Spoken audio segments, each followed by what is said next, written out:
So, have any of you played Killer 7? Unfortunately, my bets are on the answer being no. With that most likely being the case, I'm gonna make this really simple. If you haven't played Killer 7 yet, go play it. You can watch the review if you want, since I'm choosing not to spoil any of the major plot pieces. But if you're just looking to see whether I recommend the game or not, here it is. I recommend it. Go play Killer 7. Just do it. Now that that's out of the way, Killer 7 is a game designed by Grasshopper Manufacture, published by Capcom, and released in North America on July 7th of 2005. This is a game created by the infamous Suda51, who also made No More Heroes, Lollipop Chainsaw, and a lot of other really weird games. You definitely know a Suda game when you see one, and this is one of, if not the best that he's ever made. The game stars the Killer 7, a group of assassins led by one Harmon Smith. These assassins are capable of swapping out with each other whenever the need arises. The exploits of the Killer 7 center around Japanese-US relations in an alternate reality where the world's nations all agreed to eliminate public internet use, eliminate air travel in favor of ocean-spanning highways, and eliminate all nuclear weapons in existence. All of this was done in the name of limiting terrorism and the worldwide spread of disease. Though successful for a while, eventually a new terrorist organization comes to be, known as the Heaven Smile. Within the organization, monsters are created using a human host, a virus that incites violent tendencies, and a bomb implanted within them. The results of such terrorist manufacturing are varied and extremely dangerous, with all sorts of different horrific creations wreaking havoc across the world. It's up to the Killer 7 and several of its allies to take Heaven Smile down, along with manipulating the political climate between the United States and the Japanese UN and liberal parties to their benefit. In the hands of the currently in power UN party lies a secretive document which supposedly details how to run the ultimate nation. This document is known by most as the Yakumo. The Liberal Party wants the document and control of Japan. The UN Party wants to sever ties with the US and hold on to the Yakumo. And the US just wants to sever ties with Japan, who it sees as weak. This political love triangle sets the stage for the events of the game, though they're by no means the central piece of every conflict. Throughout the story, you'll learn about the people Killer 7 have assassinated in the past, enemies they've created, friends they've adopted, targets they're hunting, and a whole ton about Killer 7 themselves. Make no mistake, Killer 7 is the central piece of the plot in this game.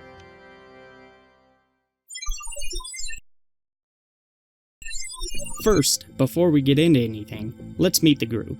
The absolute leader is Harmon Smith, an old man in a wheelchair who carries around what looks to be a massive anti-tank rifle. Outside of a few context-sensitive times, you won't be using him much. Next up is Garcia Smith, the in-practice leader of everyone else.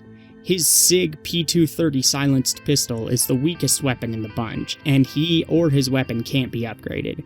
But he also has the most health, and is tasked with the most important job, reviving any of the other members if they go down. Be careful with him. If you switch to Garcian, you can't switch out unless you make it to one of Harmon's rooms, which are effectively safe rooms where you can save, look at tutorials, and upgrade characters. If anyone other than Garcian dies, their remains are left for him to come and pick up, but if Garcian dies, it's game over. Next is Dan Smith, otherwise known as the Helion. He uses a Colt 357 revolver, and is the average guy of the group. He has several powerful shots that he can use, called collateral shots, which do a lot of damage, and there are certain enemies that only it can hit. After him is Cade Smith. who uses the AMT Hardballer, a pistol with a large clip and a scope on it. She's also known as Barefoot and is effectively the sniper. Next up is Kevin Smith, or Four Eyes. He has the ability to render himself invisible and silent, and uses throwing knives as his form of attack. Then comes Coyote Smith, who uses a modified Enfield revolver gangsta style. He is the Thief. After him is my favorite, Con Smith. Con is extraordinarily quick and uses dual automatic pistols. Finally is Mask Day Smith, known as the Mask. He's a Mexican wrestler who wields 2 M79 grenade launchers. Yeah, it's a pretty eclectic bunch. Each of them has their own abilities, from Kevin's ability to become invisible, Cade's ability to create or consume massive amounts of blood, Con's ability to sprint as fast as lightning, or Coyote's skill at unlocking things and leaping really high. Each of them has strengths and weaknesses, and each of them has their uses. Now, the core game is kind of difficult to explain without making it sound rather lame. At its heart, Killer 7 plays like a Resident Evil. On rails. Now I know that sounds ridiculous, but let me explain. This game employs fixed camera angles, is heavy on simple puzzle solving and area exploration. There's a bit of backtracking involved. You're up against hordes of soulless enemies that are often in difficult positions to see or combat. Really, there are a few minor differences between this and Resident Evil as far as basic mechanics, but the only major one is that it's on rails. You can move your character freely back and forth, but they're very much stuck on a single path that branches out in a multitude of directions. You explore by choosing which direction to go when you come up to a junction. Then you simply press the run button to go forward, and the quick turn button if you want to turn around and go the other way. Yes, it even has a quick turn, just like Resident Evil. I'll get back to the RE comparisons later, but for now, let's look at the game more in depth. In Killer 7, you have several different tools in your arsenal. First off is an aim button. When you press this button, the screen transitions to a first-person view. You then have the option to scan your surroundings. You see, Heaven's smiles are initially invisible. To render them visible, you need to scan them. On top of that, scanning them reveals their weak spot. Killing them normally will give you some thick blood, which is essentially experience that you can use to upgrade your assassin's stats and give them new abilities. You can only cash in so much thick blood in each mission, and it's impossible to max out more than maybe 2 characters by the end of the game, so use it wisely. You'll never leave yourself incapable of beating the game, but you should definitely invest in the characters you're most comfortable with. Meanwhile, hitting enemies in their weak spot is an instant kill, and will also usually give you some vials of thin blood. Thin blood is used for healing, as well as for special attacks. You can only hold a certain amount of vials at once depending on your difficulty, so feel free to use them rather liberally. Each time you start a stage, half of your assassins will be locked out, and you'll need to kill a certain amount of Heaven's Smiles before you can unlock the next character. It's your choice who you unlock, and it's rather simple to unlock everyone within the first 10 minutes of each mission, so while it's not really a meaningful mechanic, don't worry about it creating troubles for you. Each member of the group also has a special ability that is usually context sensitive. Some examples are Coyote being able to leap onto roofs and things like that. Mask Smith can break and move heavy things out of the way using his wrestling moves. When Kevin renders himself invisible, he can get through security things like lasers. Some of these abilities are required to progress, and others aren't. Finally, there are a handful of rings that you'll come across during your missions. Many of these are just used to solve puzzles, but some of them are used in gameplay as well. Garcia Smith, being basically the leader of the group, can only use the Vision Ring. This ring allows him and all the other Smiths to scan Heaven's Smiles. This ring is always sort of on your character, even when you switch out to other ones. Then there's the Stamina Ring, which gives the wearer more health, and the Power Ring, which lets their attacks do more damage. Rings are equipped to everyone at once, rather than one on each character independently. Really, you need to think of Killer 7 as a single entity, rather than 7 different people. That's how the game treats them mechanically, so when one person wears a ring, they all wear that ring. Don't think you're alone in everything, however. You have a few people helping you along your way. Iwazaru is probably the one you'll grow fondest of, since he's so quirky and always rather polite. He gives you general information for each mission, whether it's a bit of backstory, hints for puzzles, or ways to combat enemies. In a few missions, he'll even give you items you need to progress. Then there's Travis, who's a real straight shooter. He usually refuses to talk in riddles like everyone else does. He's not afraid to insult people, including you, but he's also an invaluable source of backstory and on rare occasion hints for puzzles. Finally, as far as core help goes, though there are many other people you meet along the way who will help you, there's Yun Hyun. Yun Hyun is purely there to offer hints. At first he'll be rather kind, but offer rather vague hints. However, he's in possession of a special mask called the Truth Mask. If you shoot it, it'll steal some of your blood that you've collected. Yun Hyun will then don the mask, and all but reveal the solution to the puzzle in question. However, he'll do it in a rather demeaning way, treating you like an idiot for being unable to solve the puzzle yourself. The cast of characters is charming, in its own rather dark and corrupted way. You'll grow to like these people despite the fact that they very clearly come from a screwed up world.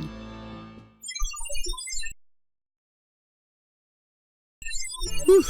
Finally, we're at the gameplay section. There's not a ton to cover here, since the gameplay's fairly straight according to its design. You shoot things, you enjoy the story, and you explore. However, just because it's simple at its most basic, that doesn't mean the game isn't without its flaws. While I've heard this isn't a problem with the GameCube version, the PS2 version has some really severe slowdown. The frame rate can get down to the single digits quite often whenever there are multiple enemies on screen. It's not a fast enough paced game for it to really be a problem for me personally, and sometimes it can actually help since it can give you more time to hit your enemy's weak point. And I can totally see how it bothers a lot of people, since it really is an atrocious problem. But again, I didn't find it too much of an issue. There are one or two other problems, but I'll get into those in the improvements section. The frame rate is by far the worst of it anyway. As stated earlier, each of your characters can be upgraded using Thick Blood. These upgrades range from better aim, more strengths, and special counter moves, all the way to things like an auto lock-on ability that locks onto the weak spot of Heaven Smiles whenever you scan them. But some of the characters also get upgrades in the field. Mask by far gets the most of them, upgrading his suit and mask several times. He eventually becomes an unfathomable powerhouse, though the downside to this is that he can't kill most Smiles in a way that will give you vials of Thin Blood. So relying on him means it's going to be harder for you to heal, and you'll have less blood to use for special abilities. The enemies vary wildly, and always offer something new as well. Each stage will reveal at least one new Heaven Smile variant, diversifying the gameplay a ton. There are a few that are more difficult than others, but it's really about how the designers built separate encounters that makes the game truly interesting. Each encounter offers something unique, with the mobs of enemies being structured differently each time. Maybe one time you'll get a single Laser Smile. Then in the next area you'll get a Laser Smile and a Protector Z Smile. Then the next time it might be a Laser Smile in an awkward spot with 2 Roller Smiles. The game really focuses on giving each area its own special flair based on what enemies appear in what mobs. And these mobs often change depending on which direction you're coming at them from. And I believe sometimes even depending on which character you're using. I know Garcia Smith definitely gets it easier most of the time, since he's so important. The most difficult enemies for me were the Bomb Head, Backside, and Broken Smiles, with each of them having weak spots that are hard to hit in many situations. Bomb Head and Backside Smiles in particular can do a fair bit of damage if you don't take care of them. As far as puzzles are concerned, most of them are rather simple. They don't usually take too much thought, but rather rely on exploration. As such, they're often not usually really puzzles per se, but there are some real legitimate puzzles in the game, which can be quite an invigorating challenge. Some require memorization, while others rely on keen observation skills. You don't really need all of the hints and help on offer, since the game conveys most everything really well, but it's nice that it's there if you need it. Once you get used to the game, you should really never get stuck. Before we move on, let's briefly bring back up the comparisons between this and Resident Evil. I think that the design for Killer 7 was originally created for Resident Evil. Let's break it down. The game relies on horror-esque elements and zombie-like enemies. It has a first-person aim button that locks your character in place, which could have been a precursor to the over-the-shoulder style aim function in Resident Evil 4. It uses simple puzzles and exploration of open levels as a core part of the experience. Cade's pistol is featured in Resident Evil 4 as the Killer 7 weapon. Devil May Cry spawned from Resident Evil in much the same way, since it was originally supposed to be the new direction for the series, and most importantly, Shinji Mikami, the father of Resident Evil, worked on Killer 7, co-writing it with Suda51, as well as being the executive producer. We know that Resident Evil 4 went through loads of turmoil and several different iterations. I wonder if Killer 7 isn't using the same or a similar engine, and wasn't originally one of the scrapped ideas for Resident Evil 4. I'm not talking from a story perspective, just purely mechanically. Japanese consumers really struggled with Western-style controls back then. Maybe Killer 7's design was one of the potential compromises Capcom had in mind for the Resident Evil games. It seems like a logical attempt to make the old-school Resident Evil controls more Western, while still keeping it palatable for the Japanese market by simply putting it on rails. But eventually, the final design of Resident Evil 4 came along, being a much smoother compromise that led to freer design, and leaving Killer 7 to be created from the remnant ideas. Food for thought, I suppose. I feel at very least, Killer 7 and Resident Evil informed each other's designs, which is interesting to think about. In case you haven't noticed, Killer 7 is cel-shaded. Now I'd like to get one thing straight before we move on. The term is cel-shaded, as in CEL-shaded. Most people think of the word cell, C-E-L-L, as in a specifically defined and confined space, but that's not true. Cel shading is a phrase that actually stems from cells, which are sheets used to paint on in traditional 2D animation. It's not something that was created by video games. It is a shading style originally used in art. Cel is short for celluloid. Now that that's out of the way, big shocker, Killer 7 is beautiful. It takes a huge risk by being minimalistic and brash with its cel-shaded visuals. But man, it really works to create a cohesive and dreamlike atmosphere. Supposedly, the GameCube version looks even better, but the PS2 version is no slouch. This game as a whole is just really interesting. It's full of character, hidden Easter eggs, and it's really intelligently crafted. By and large, it's a masterpiece in its own right. The big picture is rather amazing, with a compelling plot, great character development, and awesome writing. The soundtrack and overall sound design is amazing as well. Most of it isn't stuff you'd likely want to listen to outside of the game, but it's all stuff that fits the unhinged and dark atmosphere of the game really well, whether through complementing it or contrasting it.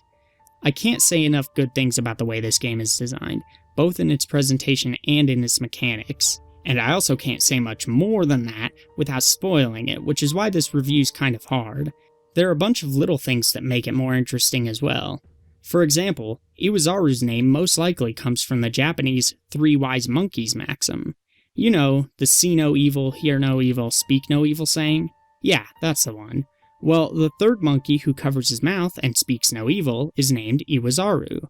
Likewise, Iwazaru in-game never lies to you and is always there to help if you need it. He's easily your closest companion. It's a shame that the other two monkeys weren't incorporated in some way, but it's not a big deal. Maybe they were in the Japanese version. I thought about spoiling the game here, since I really want to talk about the story, but I decided against it, since this game is worth much more than that. Most of the magic in this game is done through the story, the reveals, and the way it's all put together.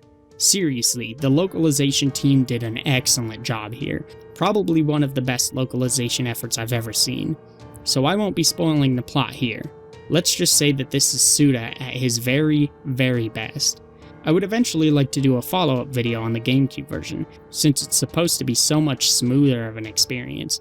When I do, then I'll do a more in-depth plot analysis. Real quick though, for a perfect example of why Killer 7 is so well built, pay close attention to the carrier pigeons you find throughout the game. Early on, they serve as tutorials telling you about the abilities of your characters. Keep that in mind as you play, because they are some of the most well-integrated tutorials that I've ever seen. As is most everything in the game, really. The presentation and the mechanics inform each other really well here, and not a single mechanic is there just to be there. They all exist for plot reasons, and vice versa. It's really amazing to see. Let's get the improvements over quickly, since they're rather minimal issues. As I said earlier, the frame rate on the PS2 version tanks hard. It's not a rare occurrence by any means for it to get into single digits. But if you can get used to it, then do so. The game is worth playing regardless, and this isn't the sort of unforgiving game that constantly requires super precise actions. Or you could just get the GameCube version. The controls sometimes don't feel responsive enough. Or maybe responsive isn't the right word. Sometimes you feel a bit trapped because animations are a bit slow. For example, Con Smith is supposed to be really fast and agile. And in practice, he is the quickest at running, and he has a super speed ability. So then why is his quick turn just as slow as everyone else's? It makes it really difficult to avoid damage that I feel should be avoidable by him. Not a big deal or anything though, since I never really felt any of my deaths were unfair. Finally, I wish the red subtitle bar wasn't always at the bottom of the screen during cutscenes. It's really only used during the in-game cutscenes where you talk to spirits like Travis or Iwazaru, so it's rather annoying that it shows up during every other scene too, where it isn't used for anything. Again, let's keep this simple. Go buy this game. No, seriously, just go buy it. This is a game I feel everyone with a passion for games should play. This is a game that I feel everyone with a passion for art should play. It doesn't pretend it's not a game. It doesn't try to mask its interactive nature and controls. It just incorporates them into the strange world and narrative you're exploring. It doesn't need to feel natural or realistic or more open than it really is. While I'm not by any means condemning games like Shadow of the Colossus or Brothers, which also incorporate their mechanics into their narrative really well, those games try and trick players. They try and trick players into getting so immersed that they forget they're playing a game. They try to make the controls feel supernatural to the point where you don't even notice them anymore. And they're really good at it, which is why they're so remarkably great. But Killer 7 doesn't need to do that. It knows it's a game and works with that fact, rather than trying to work around it. It doesn't hide the fact that it's a game, and I feel that's an impressive feat if you ask me. So again, play this game. Thanks for watching, everyone. If you enjoyed this video, please feel free to leave a like, and subscribe if you want more content like this. Comment down below about your thoughts on the game, whether you've played it or not. This is easily in my top 10 games I've ever played, so it would be really interesting for me to hear what people have to say about it. As always, have a great week and see you next time.